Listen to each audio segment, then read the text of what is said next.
आरक्षण वाले ही कॉम्पिटेंट है एसटी ओबीसी की, उसके बाद 100% रिजर्वेशन है, ये है। और ये जनता की अदालत से तय होगा, किसी दूसरी अदालत से तय नहीं होगा।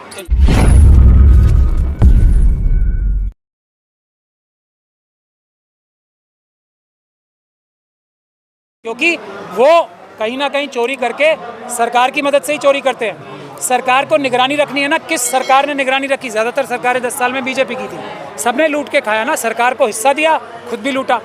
तो मैं ये नहीं कह रहा कि मुस्लिम समाज के जो लोग हैं वो ईमानदार हैं। वक्फ की प्रॉपर्टीज़ खराब करने में, बेईमानी करने में सबसे बड़ा हाथ भी मुस्लिम समाज है ना। सर, आप लोगों ने कोई मसौदा तैयार करके नहीं दिया ना सरकार? ये 2013 का मसौदा मेरा ही तो तैयार किया हुआ है।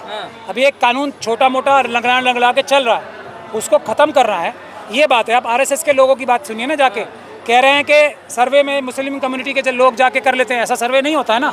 सरकार का सबसे बड़ा सेक्रेटरी लेवल का अधिकारी सर्वे करता है, सब डिपार्टमेंट से पूछता है, सब डिपार्टमेंट्स के ऑब्जेक्शन लेता है, तब होता है। तो ये झूठ की सरकार है ना, झूठ बोलते हैं क्या सर?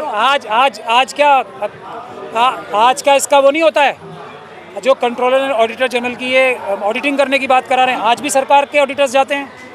तो होता रही है ना वो सर। तो इनके कानून में बदलने से, 2 कानून बदलने से अच्छा हो जाएगा कुछ? ये भारतीय जो न्याय संहिता है, भारतीय नागरिक सुरक्षा है, और जो ये भारतीय जो साक्ष्य अधिनियम है, ये लाने से देश में क्या शांति आ गई है? और बन गए। ये कहना है कि संपत्ति पे नजर है सरकार की। बिल्कुल, अडानी और अंबानी को देने का काम है, यूसुफ लुलू को देने का काम है, जिंदल को देने का काम है। वो है ना, अंबानी को तो दे दी ना खुद। केस तो है, जब ये कानून थे जो छोटे मोटे मजबूत केस हैं, तब अडानी को दे दी, अंबानी को दे दी।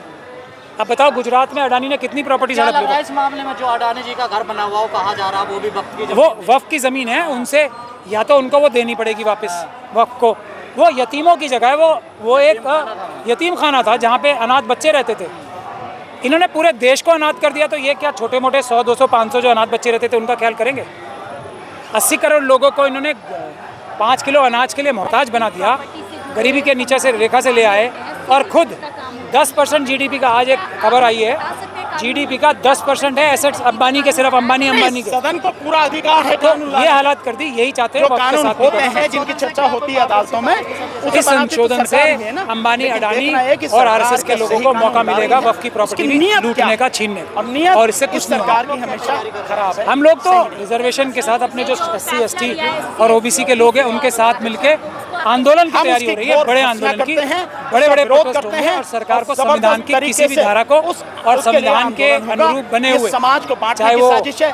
अफसोस जो काम सरकारें चाहे वो SC, ST एक्ट हो, चाहे SC, ST कमीशन हो, समाज को बांटने का काम, चाहे रिजर्वेशन के प्रावधानों ने उसे सबसे पहले ये देखना चाहिए था कि 75 साल में आज बहुत सारे दलाल हैं जो आरक्षण है, जो ये कहते हैं रिजर्वेशन को मात्र मुश्किल से 10 या 11% पूरा है। मैं वही तो कह रहा हूँ, बहुत सारे दलाल वहाँ भी हैं, हमारे यहाँ कुछ दलालों की संख्या थोड़ी सी ज्यादा है, यही फर्क है। शेड्यूल कास्ट और शेड्यूल ट्राइब कम्युनिटी से भी दलाल और बेईमान और चोर ज्यादा है मुस्लिम। सुप्रीम कोर्ट को चाहिए था कि पहले इसको पूरा करो। 75 साल में आप आरक्षण पूरा नहीं कर सकते और समाज को बांटने के लिए जो मिला उसको भी खत्म कर रहे हैं। ये बहुत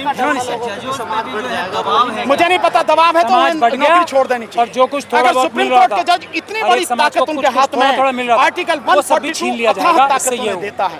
अगर इसके बावजूद सरकार के दबाव मानते हैं, संबोधन में भी ये बात मानते हैं, तो अगर हमें इसका तोड़ ढूंढना है, छोड़ देना चाहिए। हमारे गई है जो हमला हुआ है, उसका तोड़ सिर्फ एक है जो कि कानूनी, आज नहीं तो कल होंगे, आज नहीं तो कल होंगे। बैकलॉग जो है वो एक संवैधानिक कार्य है, बैकलॉग नहीं रहना चाहिए। जितना निश्चित रूप से अगर सरकारें लोगों के हकों को लूटती रहेंगी, लोगों से ही भरा जाना चाहिए, उनका दमन करती रहेंगी, ना भरा जाए, पुलिस का, फौज का इस्तेमाल करेंगी, तो ये जो जिन लोगों हक नहीं देंगी, हिस्सा नहीं देंगे, कैटेगरी के लोगों से भरा है।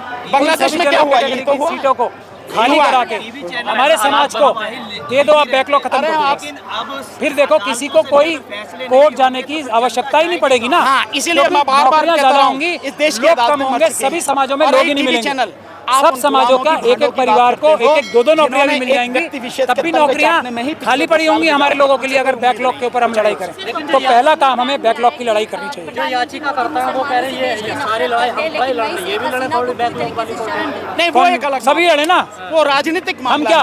अब देखिए जो याचिका देना वो एक अलग बात है, उनको मुसलमान से किसी भी कम्युनिटी को और राजनीतिक जितना पहले मिलता था ना, उतना भी नहीं मिलेगा। ठीक है, मेरी गारंटी है। और मैं सबसे बड़ा समर्थक हूँ वाल्मीकि समाज का। मैं ओपनली इस बात को बोलता हूँ, मैं किसी भी समाज से ज्यादा सत्ता कायम रखो, समझता हूँ वाल्मीकि समाज के दम पे मलाई खानी है या शिकनी करते रहो, रक्षा सफाई कर्मचारी को इस तरीके से ट्रीटमेंट दी जा रही है। कैसे जरूरत है उस समाज को? बिल्कुल मदद की सबसे ज्यादा जरूरत है देश में। आप देखिए दोनों चीजें हैं, एक जो सबसे महत्वपूर्ण कार्य कर रहे हैं देश का, वो डॉक्टरों से भी ज्यादा कि हमारे देश में सफाई करके अपनी जान हथेली पे लेके, जैसे कोरोना काल में, उसके अलावा भी रोज अपनी जान हथेली पे लेके, नौकरियां पक्की नहीं है, ठेकेदारी प्रथा पे 1 लाख रुपए की नौकरी होनी चाहिए महीने की, और वो 8,000 रुपए पे काम कर रहे हैं अपनी जान हथेली पे लेके। उनकी नौकरियां जो पक्की करने की कोशिश नहीं कर सकती सरकार और अदालतें, उनसे ये उम्मीद करते हैं कि वो वाल्मीकि समाज को नौकरियां देंगे कि वो IAS ऑफिसर बने। वाल्मीकि समाज को नहीं, धोखा, ठगी कैसे करता है, आपकी जेब से पैसे कैसे चुराएगा? जब आपको धोखा देगा ना कि मैं ये पैसे आपके डबल करके दे दूंगा आपको, ठगी का तरीका यही होता ना। तो वाल्मीकि समाज को सबसे बड़ा धोखा दिया जा रहा है। तो मेरा कहना ये, मैं इसीलिए कह रहा हूँ ना, पब्लिक है, बैकलॉग के लिए संघर्ष करें सब। वाल्मीकि समाज के हर घर में नहीं, एक नौकरियां नहीं, और सफाई कर्मचारी वाली नौकरियों की बात नहीं कर रहा हूँ मैं बात कर रहा हूँ जो क्लास 3, क्लास 2, क्लास 1, उस तरह की नौकरियां। एक परिवार ऐसा नहीं बचेगा जिसमें 1-1, 2-2 नौकरियां हर एक वाल्मीकि समाज के को ना मिल जाएं।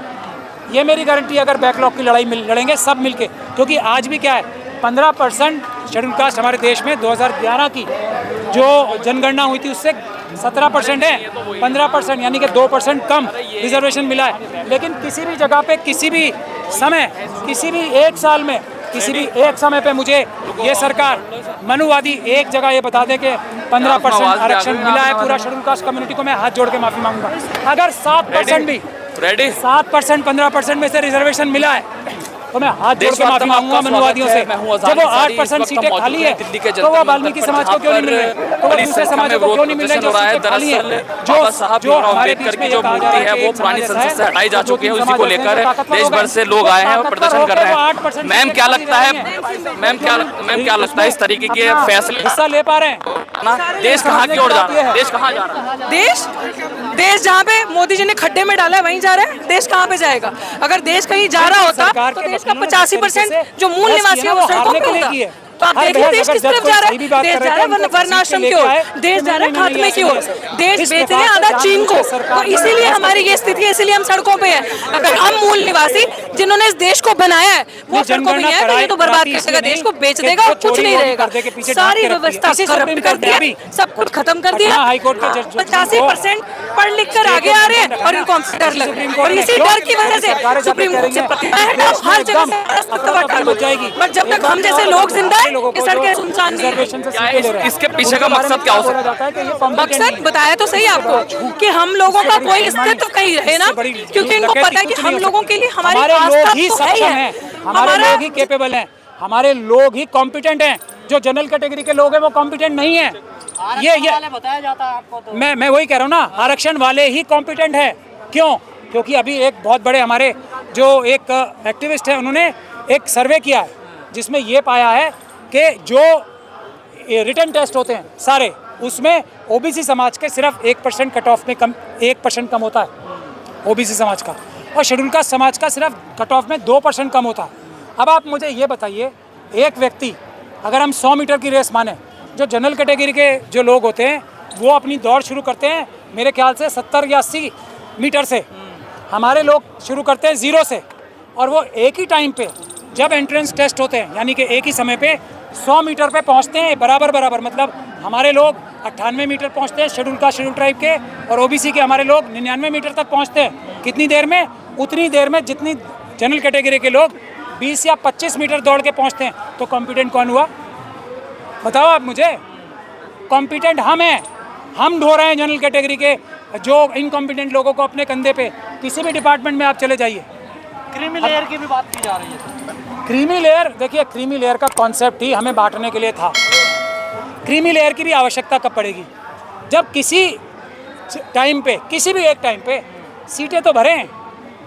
जब 15 में से 7% सीटें ही नहीं भर रही, जो 7.5% है शेड्यूल ट्राइब का, सीटें ही नहीं भर रही, 27.5% जो 27% है वो सीटें ही नहीं भर रही, तो क्रीमी लेयर का कॉन्सेप्ट की आवश्यकता कहाँ पड़ रही है?